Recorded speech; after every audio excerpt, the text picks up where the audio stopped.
Köpeğe bakınca ara sıra bizim bu Bingöl zazalarınınla Alman polisinin bir mevzisi var aklıma geliyor. Ya diye mi anlatayım anlatmayayım. Dur anlatayım en iyisi. Şimdi Bingöllüler Avrupa'da özellikle Almanya'da gerçekten illegal iş yapan çoktur. Komple genellemeyeyim. Bunlardan bir tayfa uyuşturucu ticareti yaparken teknik takibe takılıyor. Alman polisi bunları teknik takibe alıyor.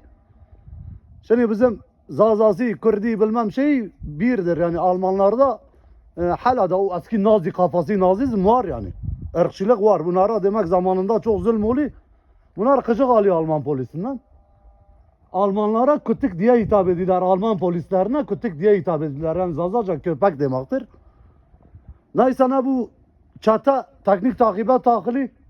Teknik takipte hep polisle ilgili kütük diye ifade ediyorlar. İşte kütük geldi, kütük gitti. Kütük burada, orada kütük olabilir. Zazaca söylüyorlar tabi.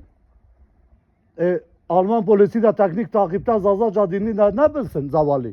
Değil belki Zazaca polisin adı köpektir.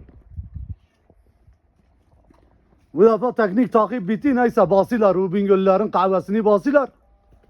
Bu defa Alman polisi o teknik takip ekibi direktman silahları çekiler. Di Almanca di hand in the luft di ich bin kütük.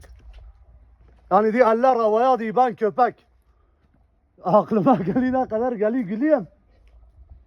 Zavallılar hala da belki kendini ilah zannediyorlar Zazalara karşı.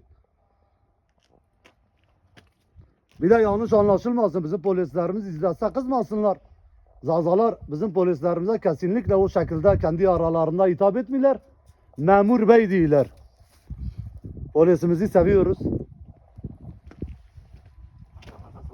Allah akıllarına yanlış bir şey gelmesin.